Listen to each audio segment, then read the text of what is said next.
If you are one person, why do you so often feel like one part craving equilibrium and another part quietly sabotaging it? Nearly everyone recognizes this split. The disciplined plan set at night versus the impulse that derails it in the morning. The conviction you voice publicly versus the behavior that contradicts it privately.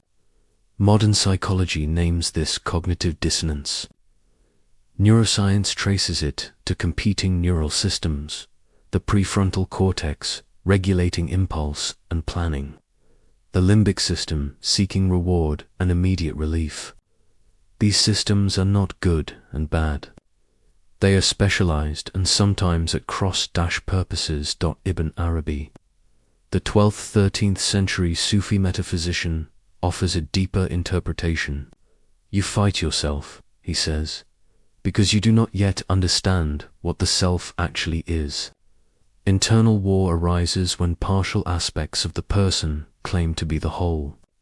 The conflict is not between good and evil so much as misunderstanding and recognition, between fragments of identity that have forgotten their common source. Modern life multiplies internal friction. People report relentless self-criticism, indecision, procrastination, and emotional reactivity. Psychologically, one helpful frame is ego fragmentation. Multiple self-schemas formed by memory, social conditioning, and protective adaptations compete for control. In therapy rooms, this shows up as parts with different agendas: the achiever, the protector, the critic, the avoider. Neuroscience supports the plural picture.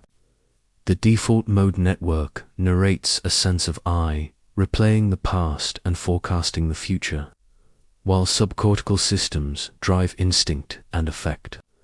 These streams often contradict. Cognitive behavioral therapy adds a language layer. Much inner conflict is distorted self-talk, one inner voice acting as judge over another, producing shame rather than change. The cost is measurable. Fragmentation drains working memory, reduces attentional control, and destabilizes autonomic regulation.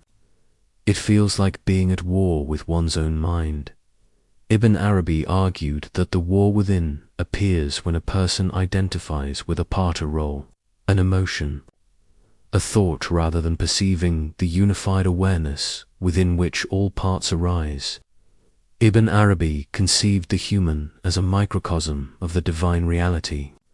The self is not singular substance, but composite function, intellect as knowing and meaning-making, spirit as vitality and directive will, heart as the integrating center capable of double vision, and body as manifestation in space and time.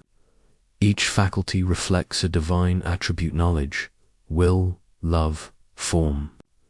Conflict arises when one faculty forgets its role and tries to dominate the rest.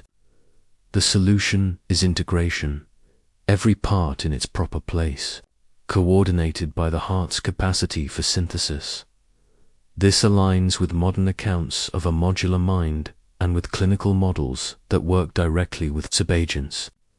Harmony is not achieved by abolishing parts, but by ordering them within a lucid awareness. Ibn Arabi's central image is the mirror. The human is a mirror reflecting divine qualities. Conflict begins when the mirror mistakes the reflection for the mirror itself. Practically, this is over-identification. I am angry versus anger is present. When a momentary state becomes a global self-claim, excluded experiences push back. Modern psychology calls this self-concept distortion. Mindfulness training reduces this fusion by shifting from first-person capture to meta-awareness. The narrower the I, the more parts become notai, and the louder they must shout. Widen identity to awareness rather than to any single content, and conflict softens. Each person lives between two wills, the apparent will for ego's preferences and plans and the hidden will for deeper alignment of one's life with the real's unfolding. Friction flares when the apparent will insists on control, while circumstances disclose a different trajectory. The ego reads redirection as opposition. The deeper self is already synchronized with the intelligent order of events. Suffering arises when surface will resists that order. In psychological terms, this is ego resistance. The mind rejects change because it implies loss of authorship. Yet studies on acceptance-based coping show that letting go of over-control reduces stress and improves decision quality. Peace grows as the apparent will recognizes itself as an instrument of a larger coherence, not its rival. What irritates you in others often reflects an unintegrated aspect of yourself. The external field amplifies what the inner field refuses to face. Classical psychoanalysis called this projection. If you are chronically disturbed by another's arrogance, you may be split between suppressed pride and vulnerability to shame. The other person becomes a screen for your disowned content. Noticing repeated triggers allows inquiry. Which part of me is unacknowledged here? My need for competence, my fear of insignificance, my own latent dominance. Much outer battle is disguised self-negotiation. Integrate the trait inwardly, and the opponent loses its emotional monopoly. The root error, Ibn Arabi says, is forgetfulness of the real. When awareness forgets its ground, it fractures into opposites, me versus me versus the world. The parts then fight for primacy because the integrating reference unity has faded from view. A neuroscientific metaphor helps. The brain receives disparate sensory inputs, but binds them into a single perceptual field. When integration fails, the world becomes a collage. Similarly, when consciousness loses its unifying stance, psychological contents stop feeling like aspects of one mind and start behaving like rivals. Remembering unity does not erase difference. It contextualizes it. Ibn Arabi asserts a rigorous paradox. Through opposition, things are made clear. Without contrast, qualities remain invisible. You recognize patience only alongside irritation. Courage is legible against fear. Duality is a structure that enables knowing. The brain learns by prediction and error correction. Discrepancies drive model updates. Friction is informative.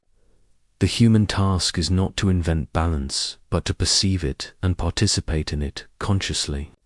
Instead of demanding inner silence before acting, you can treat tension as signal.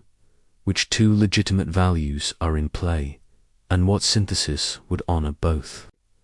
You do not end self-conflict by eliminating one pole. You end it by recognizing that both poles belong to a higher unity of function. For evidence-based disciplines, move inner life from war to coordination. Meta-awareness training. 10 to 15 minutes daily of attention to breath or sound. When thoughts or emotions arise, label them and return. This increases prefrontal amygdala connectivity and reduces emotional reactivity. Identity shifts from content to observer stance. Cognitive integration. Journal a dialogue between two inner positions. Ask each what it protects, fears, and needs. Acknowledgement reduces dominance. Parts soften when heard. Emotional neutrality before reacting. State neutrally, anger is present, or urge to avoid is present. This interrupts catastrophic appraisal and restores cognitive control. Triggers turn into information. Theological reflection. When a strong emotion appears, ask which divine attribute it reflects. Reframing emotion as symbolic signal reduces shame and guides expression. Progress shows up as shorter recovery after triggers. Clearer choices under tension, fewer self-attacks, and actions that honor to values at once. Ibn Arabi's analysis reframes inner conflict as mistaken ontology, not moral defect. The self fights itself when fragments pose as the whole and when awareness forgets its ground. Modern psychology agrees. Integration restores regulation and coherence. Misidentification fuels war. Meta-awareness widens identity. Egoic control clashes with reality. Alignment converts redirection into guidance. Projection externalizes inner work. Inquiry reclaims it. Forgetfulness divides. Remembrance unifies. You are not two selves battling for dominion. You are the field of awareness within which both voices arise, interact, and can be coordinated. The conflict ends not by victory, but by recognition. The parts discover they have always been limbs of one body, lenses of one mind, reflections within one mirror. The moment you stop identifying with the loudest fragment and begin identifying with the clarity that perceives them all, the war loses its purpose. Peace is not achieved. It is remembered because it was the nature of the ground all along